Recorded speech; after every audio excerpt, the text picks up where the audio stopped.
That's what it is.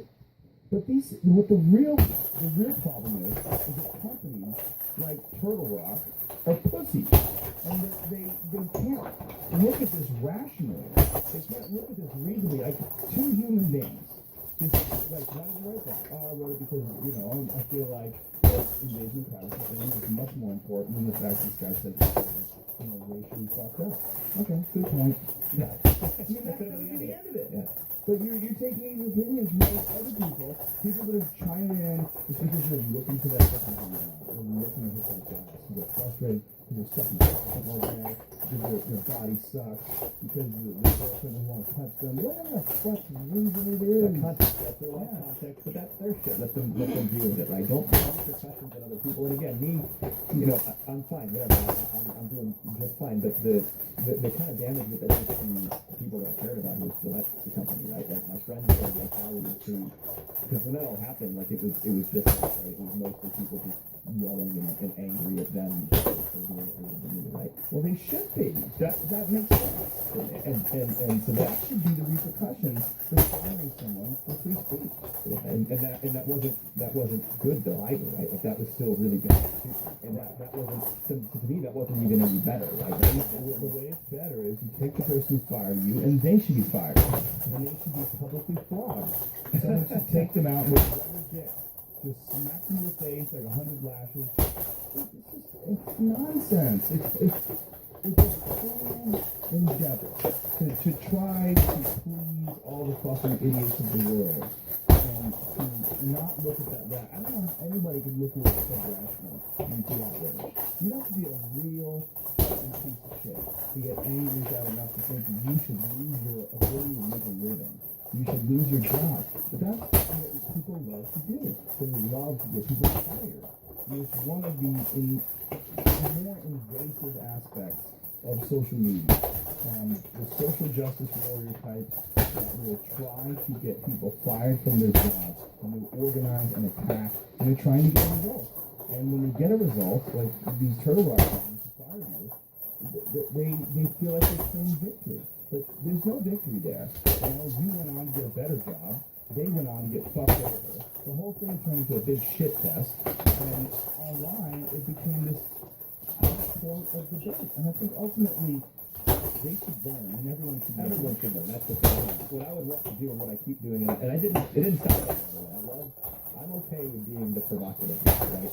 Provocation doesn't always have to be a negative word, right? Anytime you evoke an emotion, it's because you're saying something distinct. You're saying you're not being just sameness and muted and average and completely agreeable. I like being the guy who has like plenty of thoughts, who wants to share a different angle and a different perspective with as many people as I can, and just try to keep the conversation moving forward, because what you end up seeing and what people are trained into doing, which happens with my whole thing, is they get trained into taking a side and then taking out the other side. You see a lot. Do you have any like Facebook friends that are like some who are either super religious or some who are super atheist? Mm-hmm. And you watch some of the arguments they get, and you watch the aftermath of them. Like I have a diehard atheist friend of mine who would always argue with Christians, always argue with anybody who says, thank God for being here for me through this hard time. And he even got that post and argue and debate with him. Like he's kind of that guy at the party. And so what I noticed that he would keep doing is he'd get into these arguments and then he would befriend all of the religious people. And when I take a step back and I observe his behavior, what he's doing is he's surrounding himself with more like-minded people. And he's removing any other discourse you don't evolve unless you debate, unless you have a conversation, right? So he's just surrounding himself with more of these like-minded people who share his ideas, and then he's ranting and venting with those group of like-minded people about how angry the other side makes them. So now he's not even having a fucking debate with the other side. He's just having this circle jerk with his own group of friends about what they assume the other side thinks or means or believes. And so you take that with any issue or with any set of values that you have, it's the same thing. Anytime that you cut off ties with another person, you could call that, well, I just surround myself with people who make me happy. But I call that almost like, if that's the case, then you kind of forfeit the right to be asking for every different opinion, because if you're not going to come to the table and understand what my opinion is and have a conversation about where I'm coming from, then the right to make up your mind about what actions you do. That's a very good point. It's a very good point. As long as you look at it reasonably, and as long as you really investigate and think, am I getting anything good out of this? Like, for example, you arguing with these people online, and you don't want to argue, and you go to their Twitter feed, look at what they're saying to you, and you go, what am I doing? Why am I getting involved with this? I don't want to engage with this person because it's pointless to me. Like, in that sense, like, well, no, you don't need to let that person into your life. And if you read some ridiculous, inflammatory, stupid shit that someone's writing, you can make a value choice. You can make a choice of, you know what, my time is very valuable, and I want to befriend this guy.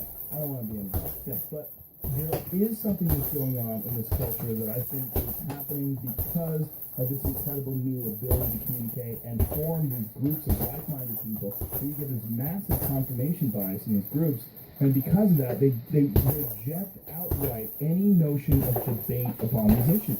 And this is a big problem right now in universities. It's a huge problem where people don't want to be offended, and they're trying to create safe spaces, and they're trying to create places where you can't say things that they might think are offensive, but you might think are totally reasonable, like your tweet. Like your tweet in a lot of universities would be deemed incredibly offensive, even though it's a legitimate subject of debate. It's a legitimate subject of debate. Like, why try to change this old fuck? He's going to be dead in a month. Like, what do you give a shit? Well, why are we wasting our energy on this? Exactly. Right? There's so many bigger issues that we face every day. We're involved in a lot of war right now, and yet we're worrying about Donald fucking Sterling. Yeah. You know? And anytime that you say that, now like you run the risk of Mr. Rogan a racist. Does he not care about race relations in the United States? And it's like that's not the point, right? And you don't run that risk. That's not true. You run that risk with idiots. It's not a reasonable risk, you know? It shouldn't be, and it's not. It's not, and that's where your company fucked up. Because it's not a reasonable, if you look at what you wrote, firing someone for that is not a reasonable reaction. If you look at what you wrote, being infuriated at you and wanting your job and wanting your head and wanting you to pay and wanting you to publicly apologize, that's not a reasonable reaction either.